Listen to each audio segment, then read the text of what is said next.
Today's message that I'll be sharing with you is a message about hope. And a message about hope is difficult because before we have hope, we have to affirm our pain and suffering. So I just want you to keep that in mind as we go journey through this message. In 1984, my grandmother Ina Turner passed away. I was 24 at the time. It was the first time in my life that I experienced the pain of losing someone close. My grandmother was an incredible woman, and I loved her dearly. I spent much of my summers at her home in Owen Sound and at her cottage on Georgian Bay. Our family would go to visit in early June, and Mom and Dad would leave me with her until mid-August. When we were together, she would often pack us a lunch, and the two of us would go to Harrison Park in Owen Sound for a picnic. Grandma Turner was the glue that held our family together. Uncles and aunts, cousins, nieces, and nephews would all come together at her home when our family traveled from Windsor to visit her. My son Adrian was born in September of 1984. My grandmother had been back and forth to Western University Hospital in London many times that year as doctors tried to extend her life for a time by treating the cancer in her liver. Her last trip to London was at the end of September. And a few days before she passed away, she called me and she asked if I would visit her and bring her newest grandchild. I learned an important life lesson that day, which has been with me ever since, especially when entering into a pastoral care relationship. When Grandma heard that I had arrived at her home, she came out from her bedroom and sat at the kitchen table with me. She took my hand and looked in my eyes and said, "Eddie, I am dying." I said to her, probably in an attempt to make her feel better, or maybe make myself feel better, "Grandma, don't give up hope. You are going to be okay. Things will work out." She tapped my hand, she told me she loved me, and got up and went quietly back to her bedroom.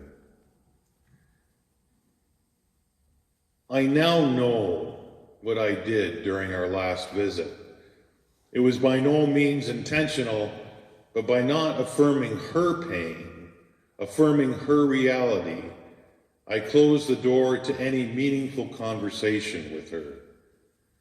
She knew and accepted that she was dying, and she wanted to talk about it. If I had the chance to live that moment over, I simply would have said, "I know, Grandma. I know." The door would have been open to us to both share how we really felt about her end-of-life journey. The lesson: for us to address pain and suffering, we have to first affirm it.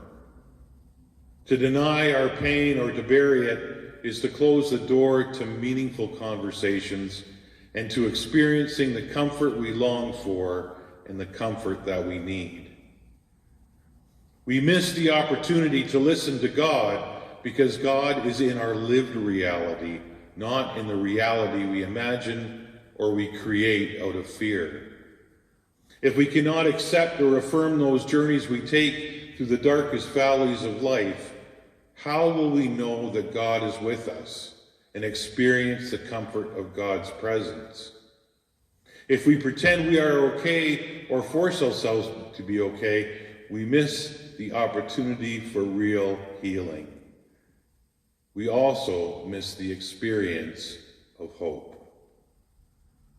Today, many of us are or feel like we are walking through a dark valley. We are in the middle of week 9 of self-isolation and physical distancing. Many elderly in our community have not ventured very far outside their homes during this time, and they're trying to make themselves stay busy. Most of us have been self-isolating from our friends and families to protect them and ourselves. Many are struggling with finances. Those that have been laid off are wondering if there will be jobs to return to. And most everyone is feeling anxious about the future and what it will look like. And I caught myself again saying to everyone I met, everything will be okay. But the truth is, it is not okay. So what am I really feeling? For the first few weeks I did feel okay. The time of self-isolation and physical distancing was not to be that long. I kept busy learning how to use social media to keep us connected. I remember talking about a Grand Palm Sunday service with Joyce to celebrate things opening up. And then Easter came along. Pentecost is now just around the corner, and we really have no idea when we'll be back together physically in community. The state of emergency declared by the province continues to be extended, and for perfectly sound reasoning. We hear that the current date for ending the current state of emergency is June 2nd, another 3 weeks away. And even if it is lifted, the road back to a new normal is a long journey. So most of us are trying to make the best of things. But the reality is that we are not okay. And it is a place that we do not want to be. Sometimes I think the most unfortunate message we hear is that by being Christian or claiming to be Christian, we earn a pass allowing us to avoid the difficult journeys in life, suggesting that everything will always be okay, when really this is not the message at all. In the psalm that Brian read this morning, even though I walk through the darkest valley, I will fear no evil because you are with me. The psalmist does not say we will bypass the dark valley, but that we will walk through it.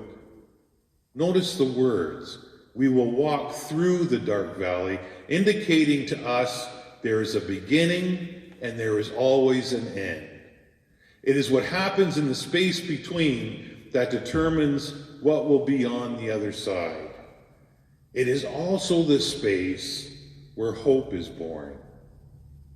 Now here we are in this space and time, in this dark valley of uncertainty, and most of us are not feeling okay. A few weeks ago, we called this space that we find ourselves in liminal space, a space between what has been and what has yet to be. And we do not want to be here.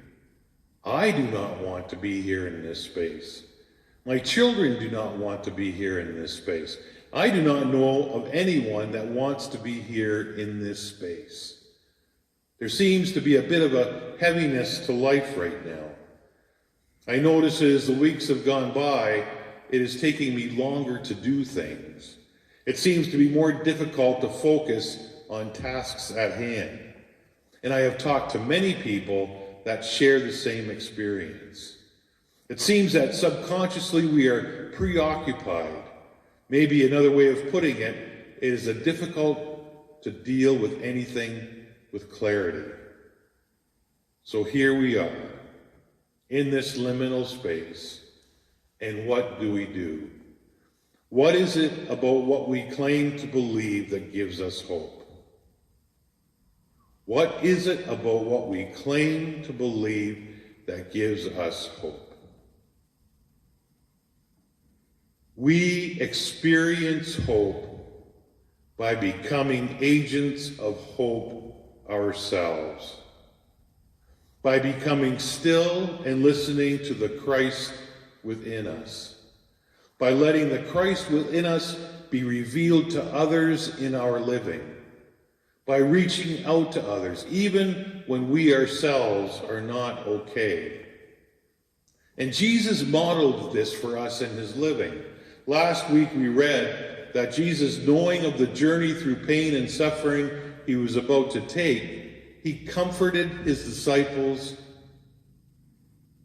by sharing with them a message of hope. He said, "Do not let your hearts be troubled. You believe in God, believe also in me." Jesus, having been crucified on a cross, is a source of hope for the criminal being crucified beside him. He says to him, "Today you will be with me in paradise." Again, Jesus crucified makes sure that his mother is looked after. From John, when Jesus saw his mother there and the disciples whom he loved standing nearby, he said to her, "Woman, here is your son," and to the disciple, "Here is your mother." Christ, revealed in Jesus, is a source of profound hope in the midst of profound suffering.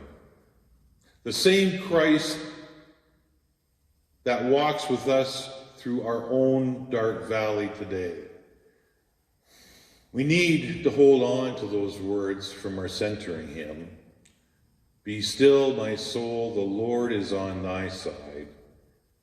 Bear patiently the cross of grief and pain." Julian of Norwich was born in 1343. She lived most of her life in Norwich, England, during what can only be described as rivaling some of the darkest moments in England's history. There was the Black Death from 1348 to 1350, where nearly half the population died. There was the Peasant Revolt that impacted most of England in 1381.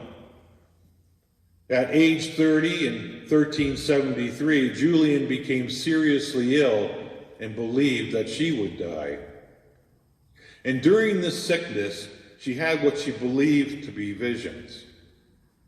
She did recover and wrote the earliest surviving book written in English by a woman, and it is called Revelations of Divine Love.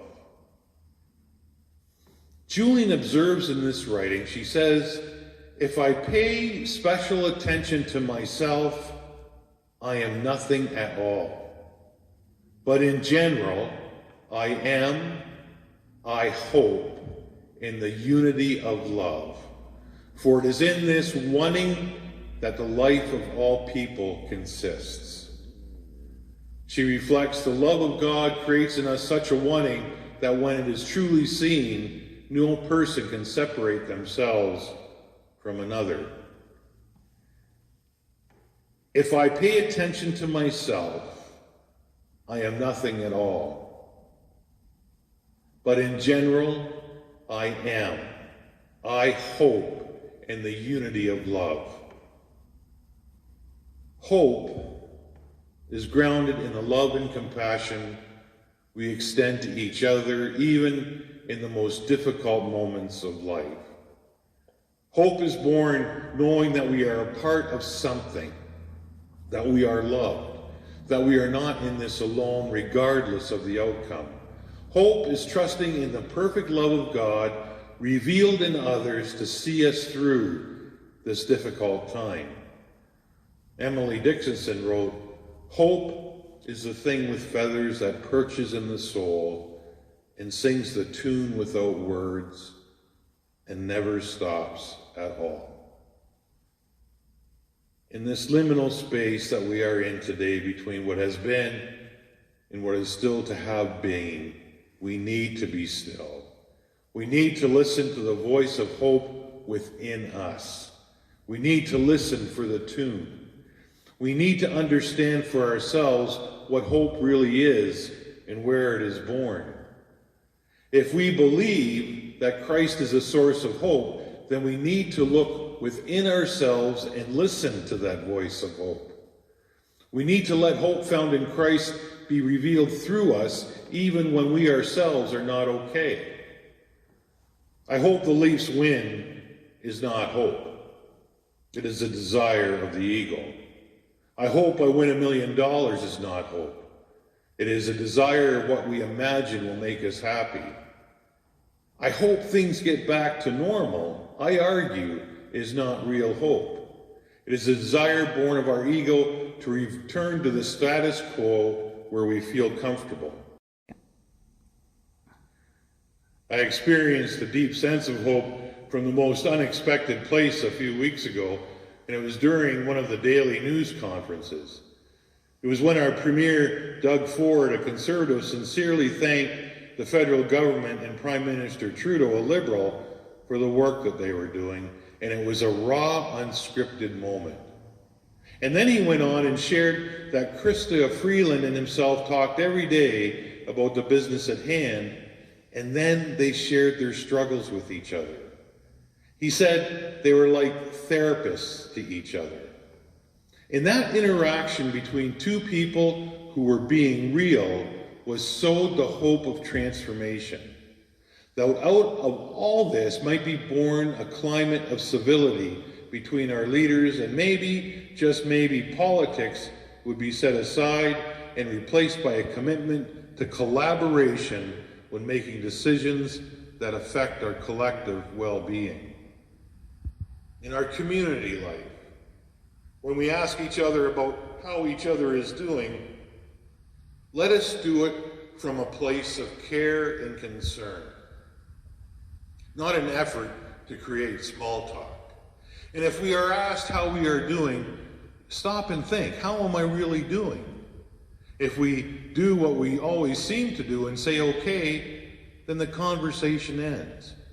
If we ask the question of an elderly person and the elderly person says, I'm starting to have a difficult time, I am feeling lonely, it has been days since I have been out, the door is wide open to a space where we can begin to transform our pain and offer hope. Now we can sit with this person for a while on the porch, maybe commit to making a check-in call a couple of times a week. And as the conversation continues, maybe they say to you, how are you doing? Again, our tendency may be to say, I am okay. But don't close the door. I am worried about the future and what may happen. You know, they may be quiet for a time, but they do have a story to help us today, a story that will seed hope in our hearts. Those in their 80s and 90s have lived through and survived difficult moments in history. They have felt what we feel. And as these conversations grow and the genuine care for each other is revealed, in that unity of love, hope is born. Hope is born in the real relationships that we develop that are grounded in our lived reality, not what we imagine or try and create. Hope is born when we have the courage to become vulnerable. Hope is born when we carry each other, when we walk with each other on difficult journeys. Again, as Julian wrote, the indwelling spirit is this ability of humanity to keep going, to keep recovering from its wounds, to keep hoping. We experience hope when we open ourselves to the ancient love that is within us, that has been with us since the beginning, and when we let it flow through us to others, and we graciously receive it from others. Our message hymn is going to be finishing off that beautiful song, Long Before the Night, or This Ancient Love. And when you listen to these last three verses or so, or depending how many you decide to listen to, keep these words in mind. In the beginning was the Word, and the Word was with God, and the Word was God. He was with God in the beginning. Through him all things were made. Without him nothing was made that has been made. In him was life, and that life was the light of all mankind. That light shines in the darkness, and the darkness has not overcome it. That is our source of hope. Being open to the ancient love, to the Christ, to the Word that is within each and every one of us.